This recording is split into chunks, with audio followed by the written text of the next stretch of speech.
Every year, we blame the rain, the traffic, the waterlogging, the flooded basements, all blamed on monsoon. But what if I told you it's not the rain that's the problem, it's the roads? And again, in some cases, it is not just even the bad roads. It is the clogged stormwater drainage system or not having any sort of stormwater drainage system. Our cities are growing fast, and to keep up, we are paving everything: roads, footpaths, playgrounds, even front yards. What used to be soil is now stone, tile, and tar.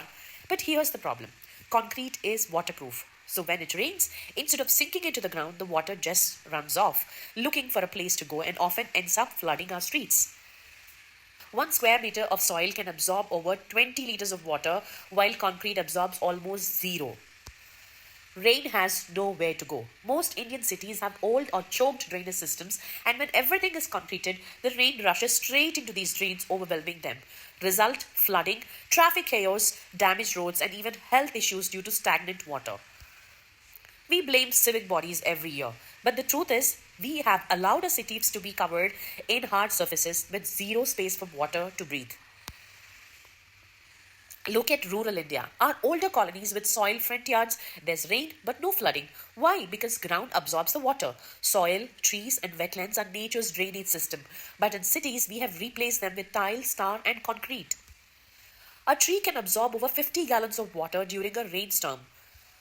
But there is good news and good hope even now. There are solutions. Cities around the world are using permeable pavements, rain gardens, and bioswales. Instead of sealing every surface, they are designing roads and paths that let the water soak through. Every small step matters. Planting trees, depaving your front yard, leaving soil patches in the parks and public spaces, rainwater harvesting. So, what is permeable paving?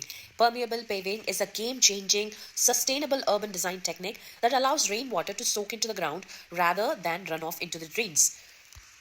Permeable paving is a type of pavement that's designed to let water pass through it and the underlying soil or gravel layer instead of pooling on the surface or rushing onto stormwater drains.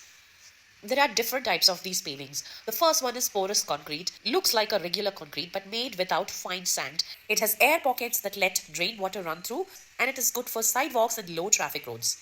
Permeable interlocking concrete pavers. PICP. Brick-like units with gaps filled with gravel or grass, ideal for parking lots, courtyards, and footpaths. Previous asphalt, similar to porous concrete but more flexible, common in cooler climates and not great for heavy loads. Plastic grid pavers. This is another game-changing invention. It's a modular grid filled with gravel or grass. It is great for garden paths, temporary parking spots. Grasscrete. Concrete blocks with open spaces to grow grass, blends greenery with structural strength. Why it matters in India? Because our cities are covered with impermeable materials like tar, tiles, and cement, and during rains, water can't soak into the soil. It floods roads and overwhelms the drains. The solution is permeable paving, which lets the water go back into the earth, reducing flooding, drainage overload, water pollution, and heat island effect. How does it work? Traditional concrete, it pools water, runs off into the drain, and floods the street, whereas permeable paving seeps water through the pavement into the soil layer. 1 square meter of permeable paver can manage up to 50 liters of water per storm. What are the benefits of permeable paving? Flood prevention, groundwater recharge, urban cooling, aesthetic value, and pollution filter. Cities which have already used it successfully, like Kolkata, Delhi NCR, Indore, and Bangalore. Globally, Portland in USA, Melbourne in Australia, and Singapore have been known for blending water-sensitive urban design in their city planning. How can you push for it? Ask your resident welfare association to use grass pavers in parking. Avoid tiling every inch of your yard. Leave space for some soil. Petition municipal bodies for permeable footpaths and biking lanes. Tag local officials with examples of working permeable spaces. As always, did the government not do anything? There were smart cities working with nature in India, like the Ahmedabad Spun City Pilot Program.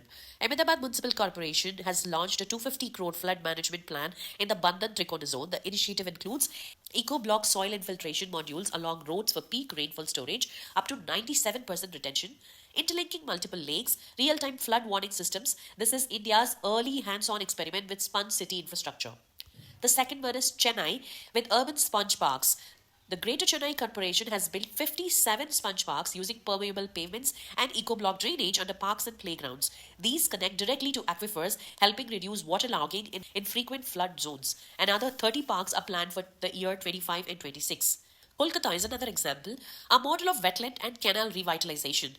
Kolkata turned from a historically flood-prone city into a more resilient urban hub, preserving its natural wetlands and river canals, upgrading drainage infrastructure, and strategic waterway maintenance. These have significantly reduced the flood incidents in the recent years.